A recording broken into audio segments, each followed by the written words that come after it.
Сайн байна уу аваа? Та минь сайн явж гин үү? Охиныхоо энэ захиаг аваад их гайхаж гин үү? Бодоод байсан чинь Facebook чат утасны цаанаас хэлэх гэсэн үгээ уудалж чаддгүй юм байна. Тэгээд л охин нь танд хэлж ярих гэсэн болгоно энэ загталтаа багтаасан юм шүү. За. Гол ярианд оръё. Таны гадаад явснаас хойш энхүүлээ баярын билуунаас нэг зүсмийг аавдаа хадгална гэж зөрүүдлээд бөө юм болсон. Аамка том болох тусмаа л улам л зөрүүд болоод ах юм. Өдөр шөнөгөө л бисэний газар орж тоглосон хүн. Ээж бид хоёроос айж байгаа юм нэг ширхэг жалга. Энэ гэрт таны зангараг, хатуу үг их л өгүүлэгдэж байна да.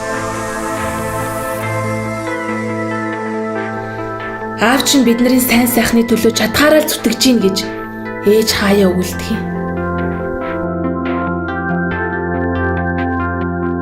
Аваа, би танд нэг нууц садлах уу? Ээж бүр аргаа бараад урд айлаас хүүтэй мөнгө зээлчихсэн. Нөө ээж минь ийм үедээ их л шаналдаг бололтой. Та санаж гин үү? Анх энэ хашааг авч гэрээ барьж хад та бид нар тусгаар тогтнолоо гэж багтаж хэлж байснаа. Бас цахилгааны шийдтэй болцоход өөрийн гэсэн цахилгаан станцтай боллоо гэж хөөрцөглөөд л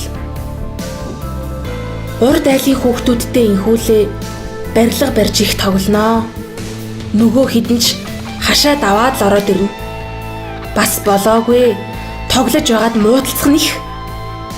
Харин ээж мөнгө зээлчихсэн болоод ч тэр юм уу? Тэдний хүүхдүүдэд юм хэлж чадахгүй юм. Таныг байхгүй. Өмөрч хамгаалах хөнгөө болохоор тэгдэг байж ч магадгүй л дээ.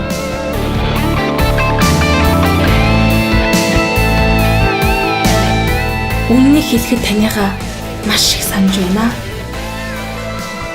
Санаагаар болдог бол гадагшаа явсан хүн болгон эх орондоо буцаж ирээд элэг бүтэн амьдрахыг охин нь бусдын л адил хүсэж байна.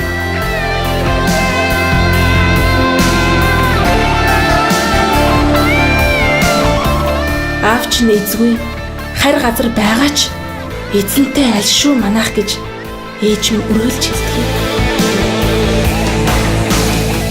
Аваа, манай гэрийн хойморт таны орон зай ханхайсаар л байгаа шүү.